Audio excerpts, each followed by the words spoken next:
The growth of neo-colonial tendencies, the current geopolitical developments, and the scramble for its resources by external countries in Africa. These are some of the issues researcher and business analyst Lipton Matthews recently discusses with Kester Kenn Klomegah for In-Depth News, IDN. Matthews is associated with Marion West, The Federalist, American Thinker, Intellectual Takeout, Mises Institute, and Imaginative Conservative. In particular, Matthews gives in-depth views on China's valuable contribution to various economic sectors, especially infrastructure development spanning 3 decades, and on the possible implications of Russia-China collaboration in Africa. Matthews talks also on the positive prospects and significance of the African Continental Free Trade Area, AFCFTA, and advises both African leaders and corporate business leaders to collaborate in strengthening trade networks within the continent, take up the emerging challenges, and seize the opportunity to build a better Africa. Here are the interview excerpts. What do you think of China's and Russia's engagement with Africa in general? What would you say comparatively about these two foreign players in Africa? African experts like Peter Kagwanja and Rahimtallah Mohammed Osman have rubbished the claim that China is colonizing Africa.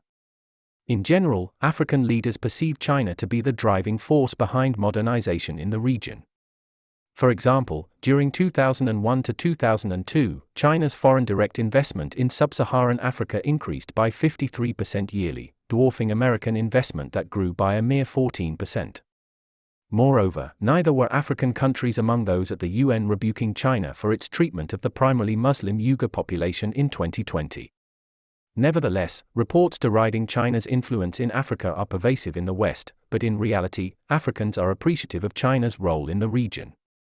Since the days of the Cold War, developing countries have viewed China as an ally.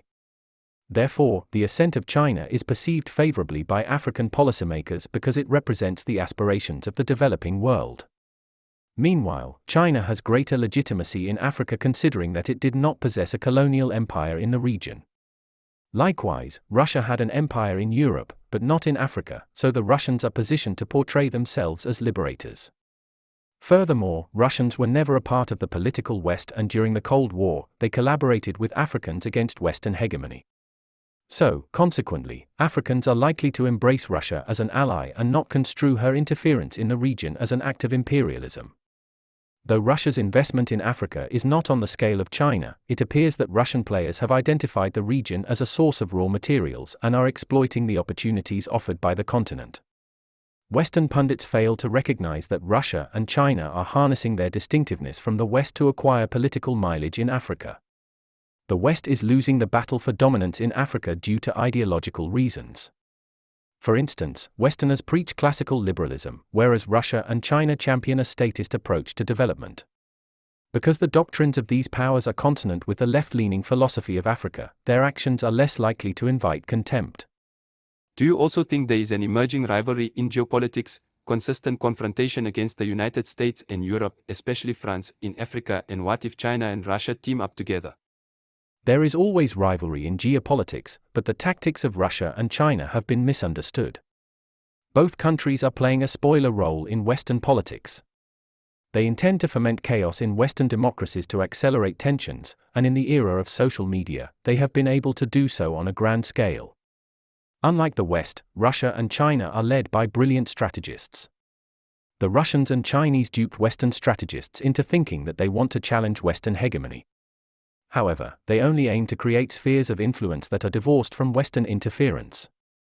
Russia wants to contain America's presence in Eastern Europe, and China envisions creating a Sino-centric order in Asia. For Americans and the broader Western community to deter the rise of China and Russia, they must leverage soft power to obtain the favor of developing countries. Developing countries value the non-interference stance of Russia and China, so if Western countries were to affirm a less moralistic foreign policy, they could shift the balance of power in their favor.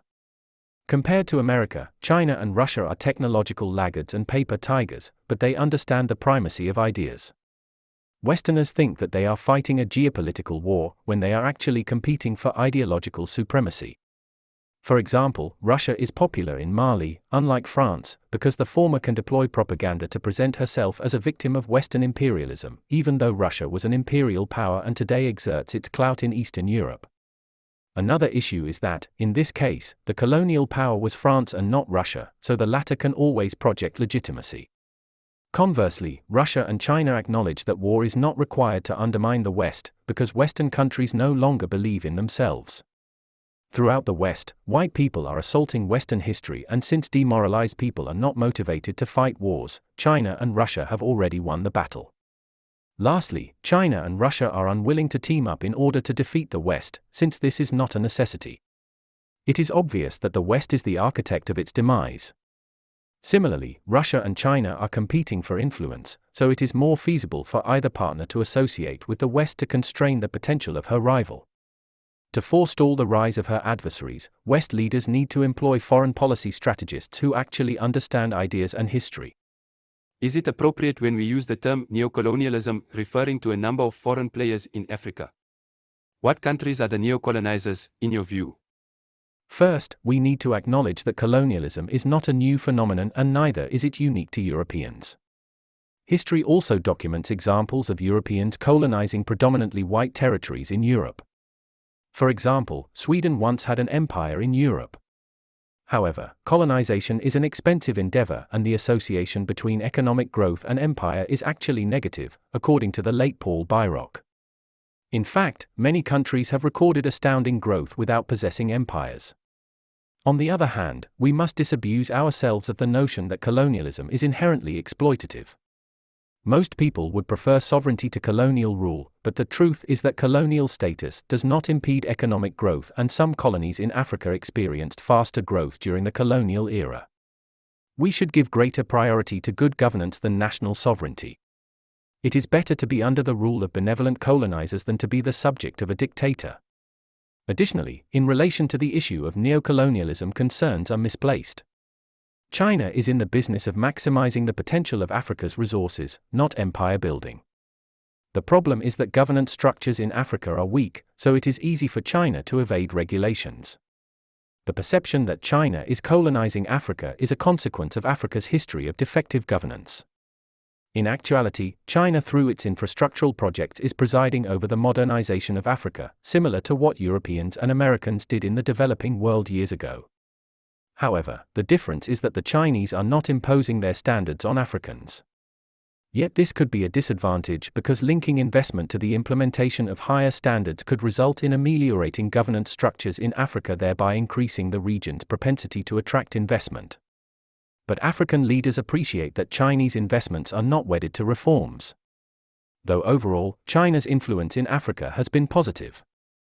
According to scholars based at Johns Hopkins University and Boston University, during 2000 to 2015, China lent $95.5 billion to Africa, and 40% of the loans financed power generation and transmission, and the remaining 30% modernized Africa's dilapidated infrastructure.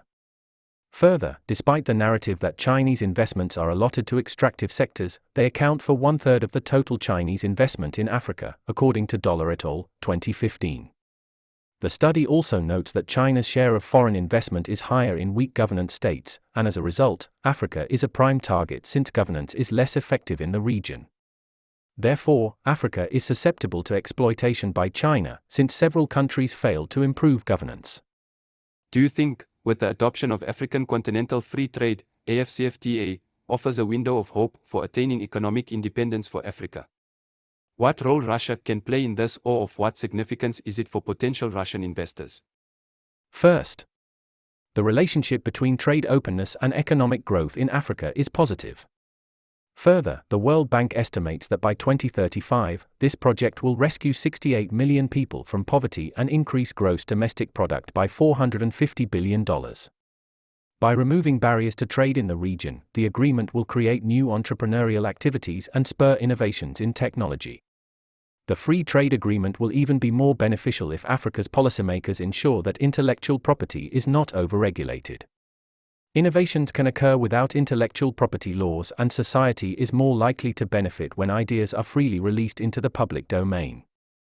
In order to aid Africa, Russia should assist Africa in transitioning to a knowledge-based economy by promoting technology transfer agreements. Russians must also invest in more R&D collaborations with their African partners. This agreement will revolutionize Africa's economy and a richer Africa is a positive for Russian investors. If Africa is properly managed, then the continent should succeed.